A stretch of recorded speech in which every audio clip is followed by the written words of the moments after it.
If you can't control your emotions, then you can't control your money. नमस्ते दोस्तों, जैसा कि आप मुझे जानते हैं, मेरा नाम है अथर्व मालू और आज के इस वीडियो में हम एक ऐसे व्यक्ति के बारे में बात करने वाले हैं जिसने पूरी दुनिया के लिए इन्वेस्टिंग की परिभाषा को बदल दिया और लोगों के लिए स्टॉक्स में इन्वेस्ट करना आसान बना दिया। उस व्यक्ति का नाम है वॉरेन बफेट और आज ही के दिन ओमाहा नाम के शहर में, जो नेब्रास्का में है, जो यूनाइटेड स्टेट्स ऑफ अमेरिका में है, वहां पर उनका जन्म हुआ और इसीलिए उन्हें ओरेकल ऑफ ओमाहा के नाम से भी जाना जाता है। हाँ दोस्तों, वही वॉरेन बफेट जो सीईओ और चेयरमैन है बर्कशायर हैथवे कंपनी के।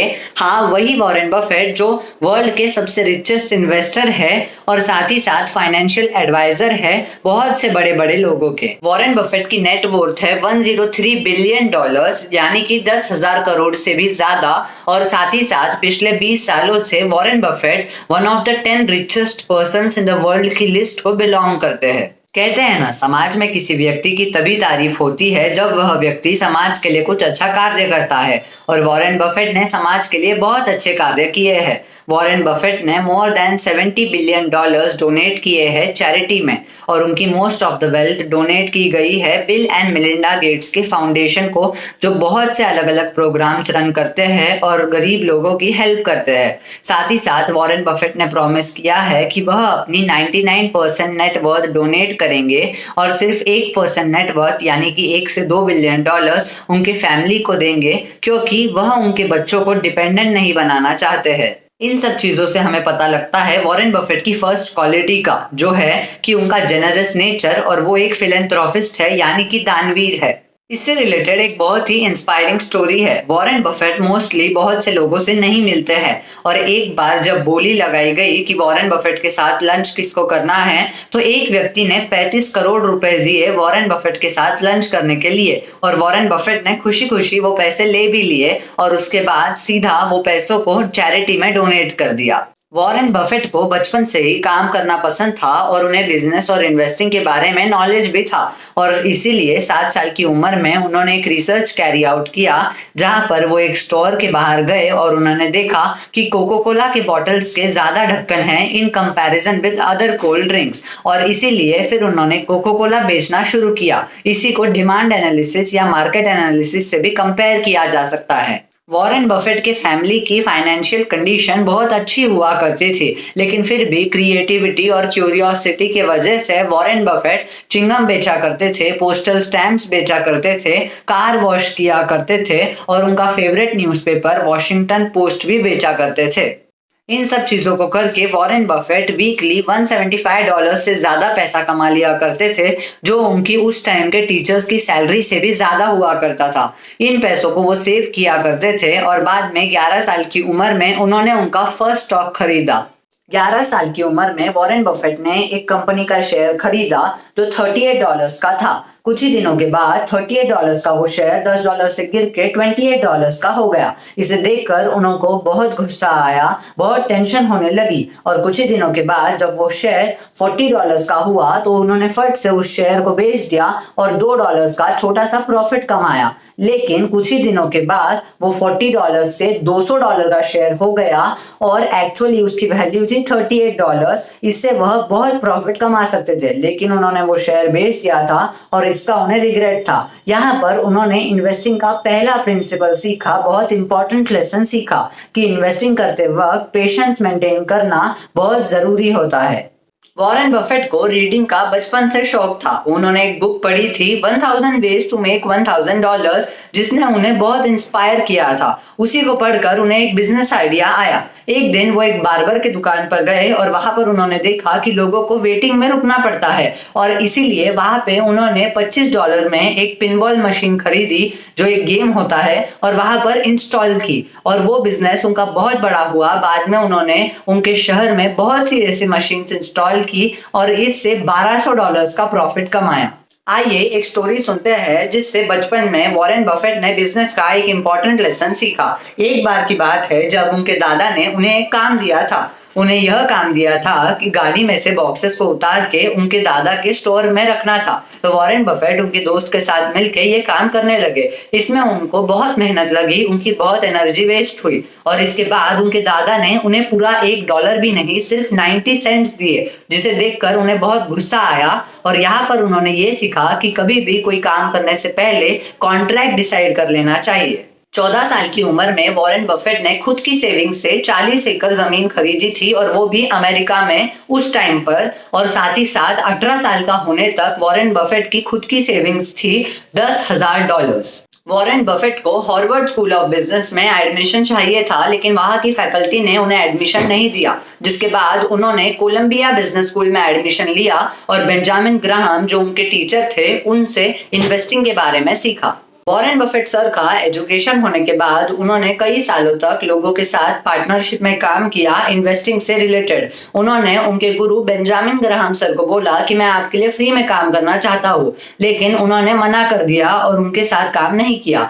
फिर कुछ दिनों के बाद वॉरेन बफेट सर और बेंजामिन सर दोनों एक साथ काम करने लगे, लेकिन और कुछ सालों के बाद दोनों के बीच में डिफरेंसेस बढ़े और दोनों ने फिर एक साथ काम करना छोड़ दिया, क्योंकि दोनों की फिलोसॉफी अलग थी। वॉरेन बफेट सर ने अपने पूरे जिंदगी में सिर्फ एक ईमेल किया है, क्योंकि उस ईमेल का एक्सपीरियंस इतना खराब था कि बाद में उनका ईमेल करने का मन ही नहीं किया और बाद में वो लेटर्स लिख के भेजा करते थे उनके स्टेक होल्डर्स को।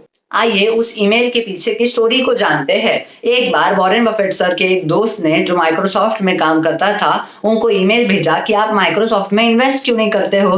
तो वॉरेन बफेट सर ने एक और उसको ईमेल किया, उसमें लिस्ट ऑफ रीजंस मेंशन किए कि वो माइक्रोसॉफ्ट में क्यों इन्वेस्ट नहीं करते हैं। और नेब्रास्का जहाँ पे सर रहते हैं वहां की फुटबॉल टीम जो वीक खेलती थी उसको माइक्रोसॉफ्ट के साथ कंपेयर कर दिया और इसके बाद उन्हें गिल्ट भी फील हुई। लेकिन वो जो उनका प्राइवेट ईमेल था वो गवर्नमेंट की एक सीक्रेट सर्विस एजेंसी ने न्यूज़पेपर में प्रिंट करवा दिया और इसके बाद उन्हें बहुत बुरा लगा, इसलिए उसके अगली बार उन्होंने कभी भी ईमेल नहीं किया। आइए अब वॉरेन बफेट सर के पॉलिटिकल व्यूज के बारे में चर्चा करते हैं। बराक ओबामा सर और वॉरेन बफेट सर बहुत ही अच्छे दोस्त थे। ओबामा सर तो वॉरेन बफेट सर को एडमायर भी करते हैं और ओबामा सर ही वो प्रेसिडेंट थे जिन्होंने वॉरेन बफेट सर को प्रेसिडेंशियल मेडल ऑफ फ्रीडम, जो अमेरिका का हाईएस्ट सिविलियन अवार्ड है, वो दिया था। वॉरेन बफेट सर ने बराक ओबामा सर के इलेक्शन कैंपेन में पार्ट लिया था और साथ ही साथ जब ट्रम्प वर्सेस हिलरी क्लिंटन वाला इलेक्शन था तो वहां पर भी बराक ओबामा सर की पार्टी के, डेमोक्रेटिक पार्टी के हिलरी क्लिंटन को ही वॉरेन बफेट सर ने सपोर्ट किया था। तो आप ऐसा समझ सकते हैं कि Warren Buffett sir democratic party को ज्यादा फेवर करते हैं। जैसे कि मैंने आपको पहले बताया कि वॉरेन बफेट माइक्रोसॉफ्ट में इंटरेस्टेड नहीं है, वो उनके शेयर नहीं खरीदते हैं, लेकिन फिर भी वॉरेन बफेट की बिल गेट्स के साथ बहुत अच्छी दोस्ती है। इसके पीछे एक कारण है, एक स्टोरी है, तो आइए उसे सुनते हैं। एक बार बिल गेट्स के घर पे एक पार्टी थी और मैरी गेट्स, उनकी मदर ने एक रैंडम पर्सन को इनवाइट किया। उस रैंडम पर्सन ने बोला कि मैं मेरे दूसरे दोस्त वॉरेन बफेट को भी उस पार्टी पे लेके आना चाहूंगा। तो मैरी गेट्स ने अलाउ कर दिया। बाद में बिल गेट्स को वॉरेन बफेट से मिलाने के लिए इन दोनों ने बहुत कोशिश की, लेकिन बिल गेट्स बोल रहे थे कि वॉरेन बफेट तो फाइनेंस का आदमी है, इन्वेस्टिंग करता है, मेरा उससे क्या काम। और वॉरेन बफेट बोल रहे थे कि बिल गेट्स तो IT का आदमी है, टेक्नोलॉजी वाला बंदा है, मेरा उससे क्या काम। लेकिन दोनों जब मिले तो उनकी मीटिंग जो 1 घंटे की थी वो 5 घंटों से भी ज्यादा की चली और उन्होंने कई टॉपिक्स पर डिस्कशन किया। बाद में बिल गेट्स बताते हैं कि वॉरेन बफेट से उन्होंने 2 चीजें सीखी, life time learning and life time laughing. जैसा कि मैंने आपको बताया था कि Benjamin Graham sir Warren Buffett sir के टीचर थे और वॉरेन बफेट सर ने इन्वेस्टिंग के बारे में बेंजामिन ग्राहम सर से ही सीखा था। और मैंने आपको बाद में ये भी कहा था कि दोनों के बीच कुछ डिफरेंसेस हो गए थे। तो अब वो डिफरेंसेस इस बेसिस पे थे कि उनकी फिलोसॉफी मैच नहीं कर रही थी इन्वेस्टिंग करने के लिए। बेंजामिन ग्राहम सर बोलते थे कि जब भी किसी कंपनी में इन्वेस्ट करो तो उसके फाइनेंशियल स्टेटमेंट्स पढ़ लिया करो, बैलेंस शीट देख लिया करो, यानी कि सिर्फ क्वांटिटी देखो कि वो कितना पैसा कमा रही है, कितना रेवेन्यू जनरेट कर रही है। लेकिन दूसरी तरफ वॉरेन बफेट सर कहते थे कि क्वांटिटी तो देखो कि वो कितना पैसा जनरेट कर रही है, कमा रही है, लेकिन क्वालिटी भी देखो, वहां पर कैसी क्रिएटिविटी हो रही है वो भी देखो, यानी कि वहां पे लीडरशिप में कौन है, मैन पावर कैसी है और अलग अलग चीजें। अब ये टॉपिक मैंने छेड़ा है तो 2 मिनट वॉरेन बफेट की इन्वेस्टमेंट फिलोसॉफीज पर भी बात कर लेते हैं, जो आपको स्टॉक मार्केट में या किसी भी रियल एस्टेट मार्केट या इन्वेस्टमेंट के वक्त हेल्प कर सकती है।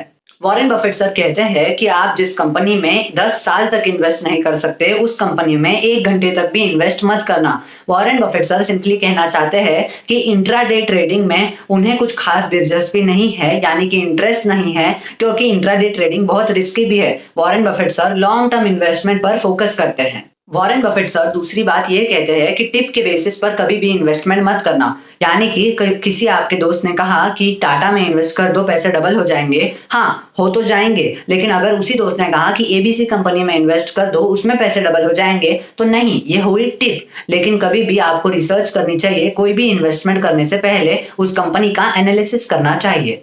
आइए अब वॉरेन बफेट सर के कुछ कोट्स को स्टडी करते हैं, यानी कि उनके कोट्स को मैं पढ़ूंगा और उसका मीनिंग आपको डीपली समझाऊंगा। First quote, be fearful when others are greedy and be greedy when others are fearful. अगर इसको मैं सिंपली स्टॉक मार्केट की भाषा में बोलूं तो वो कुछ इस तरह से होगा कि जब दूसरे लोग पैसा खर्च कर रहे हैं स्टॉक को खरीदने के लिए, तो तब आप थोड़ा डरिए, क्योंकि एक स्कैम हो सकता है। और जब दूसरे लोग डर रहे हो स्टॉक को खरीदने से पहले, या जब दूसरे लोग स्टॉक बेच रहे हैं, तब आप स्टॉक खरीदिए, क्योंकि तब आपको लो प्राइस पे स्टॉक मिलेगा।